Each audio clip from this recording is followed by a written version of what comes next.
Hello everyone, कैसे हैं हम सभी दोस्तों। आज का हमारा टॉपिक है जावा स्क्रिप्ट सेट। बहुत ज्यादा यूज होता है हमारी रियल लाइफ में।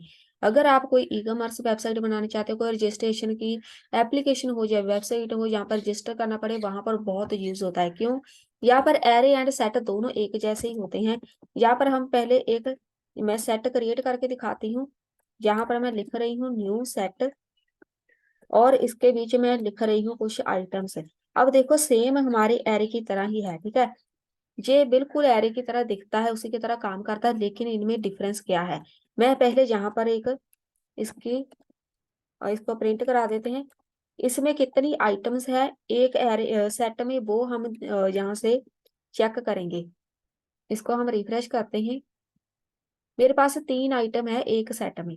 तो अब देखो, मैं जहां से एंटर कर रही हूँ फिर से सी, मतलब डुप्लीकेट वैल्यू। इसको हम रिफ्रेश करेंगे तो मेरे पास 4 आनी चाहिए, लेकिन यहाँ पर 3 है। यही डिफरेंस है एरे एंड सेट में। जो एरे है जहां पर हम यूनिक वैल्यू ही एंटर कर सकते हैं, डुप्लीकेट वैल्यू ये हमें अलाउ नहीं करता।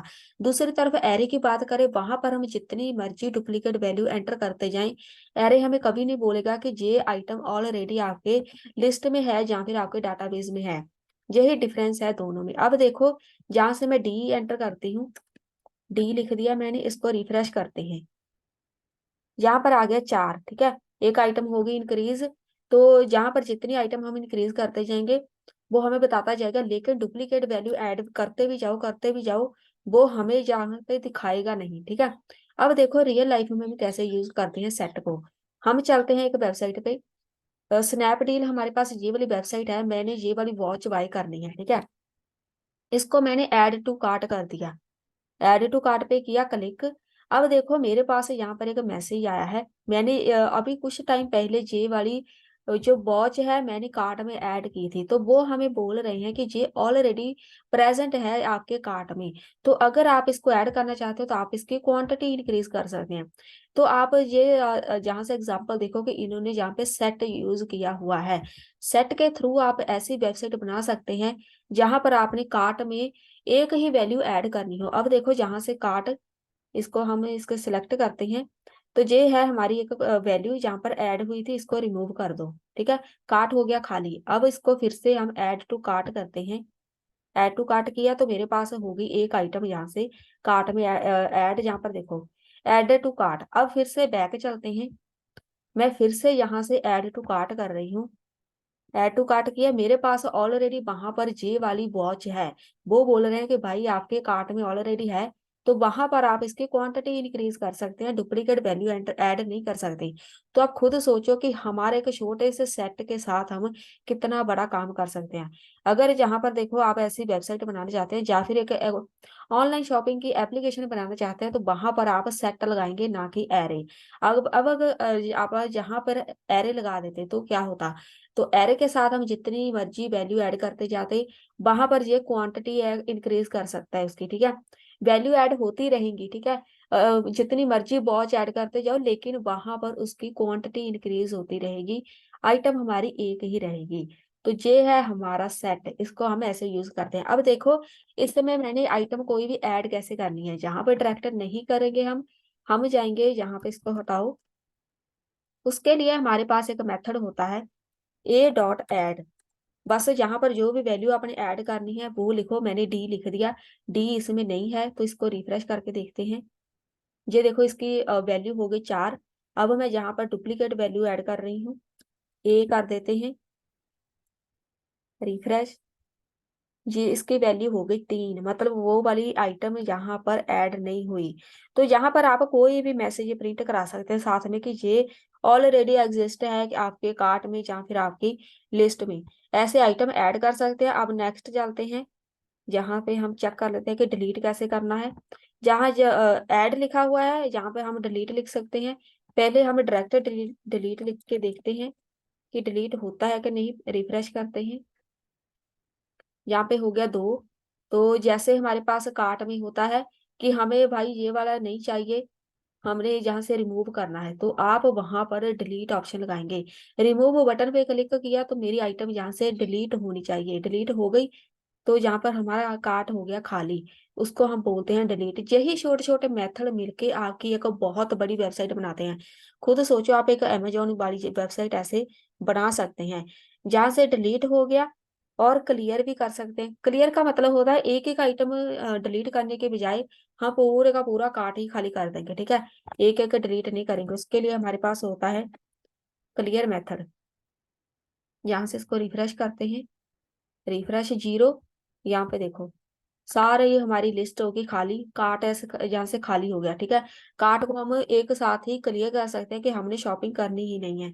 तो वहां पर बंदे को उसने 10 बार आइटम ऐड की होगी, तो एक एक को डिलीट करने के बजाय पूरे कार्ट ही वो डिलीट कर सकता है। उसके बाद हम जहाँ से लूप लगा सकते हैं, क्योंकि हमारी लूप ही काम करती है एरे और सेट के साथ, ताकि हमें बार बार कोई भी एक वैल्यू प्रिंट ना करानी पड़े। सारी के सारी लिस्ट हमारे पास एक साथ ही शो हो जाए। ये मैंने एक एग्जांपल बताई है कि ये वाली वेबसाइट ऐसे ही बना सकते हैं। दूसरे एग्जांपल बहुत ही जो हमारी कॉमन होती है कि हमने रजिस्ट्रेशन करवानी है स्टूडेंट की, मान लो एम्प्लॉय के, मान लो वहां पर वो ईमेल एंटर कर रही है, तो ईमेल या मोबाइल नंबर यूनिक होना चाहिए। अगर हम वहां पर एरे लगाते हैं तो वहां पर duplicate mobile number and email enter हो सकती है। वहां पर हम लगाएंगे सेट, कि एक स्टूडेंट या एक एम्प्लॉय एक मोबाइल नंबर या एक ईमेल से ही रजिस्टर कर सकता है। दूसरी बार हम उसको मैसेज दे देंगे कि ये ऑलरेडी एग्जिस्ट है। अब हम जहाँ से एक फॉर लूप लगा के देखते हैं, इसको हम लिस्ट ऐसे ही रहने देते हैं। यहाँ पर हम लिख देते हैं एक वेरिएबल लेते, यहाँ पर ले लेते हैं टेक्स्ट ले लेते हैं, चलो, और इसको छोड़ दो खाली ऐसे।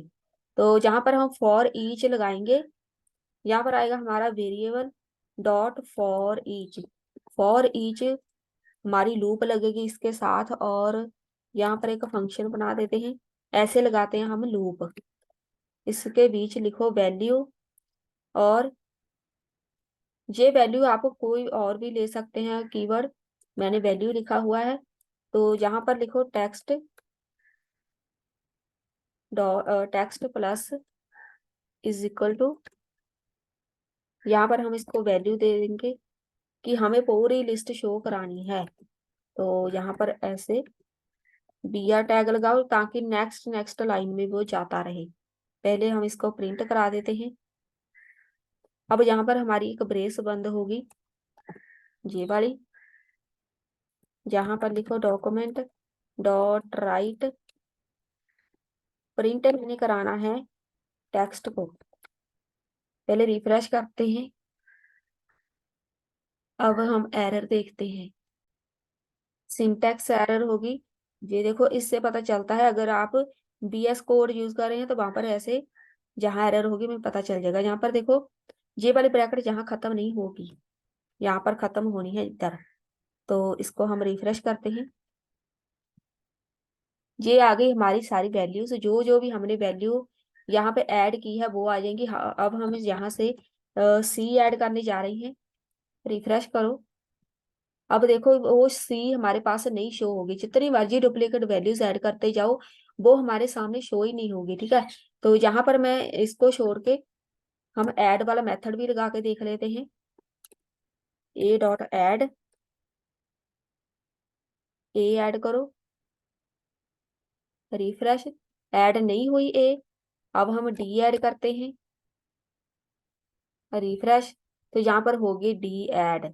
तो ऐसे आप यहाँ पर एक फॉर लूप लगा सकते हैं कि अगर आपने ऐसे लिस्ट शो करानी है, वैसे बेसिकली हमारे पास ऐसी लिस्ट होती है, नहीं तो आप यहाँ पर HTML का कोड लगा के इसको बहुत ही अच्छे से, जैसे कोई लिस्ट हो गई या कोई टेबल हो गया, वहां पर वैल्यूज शो करा सकते हैं। बस यही है हमारा आज का टॉपिक सेट का। थोड़ी से ही यहाँ पर इसके मेथड होते हैं, ऐड करना होता है, डिलीट करना होता है, क्लियर करना होता है, तो उसके साथ एक लूप लगती है, वो भी हो गई क्लियर। तो मिलते हैं नेक्स्ट वीडियो में नेक्स्ट टॉपिक के साथ।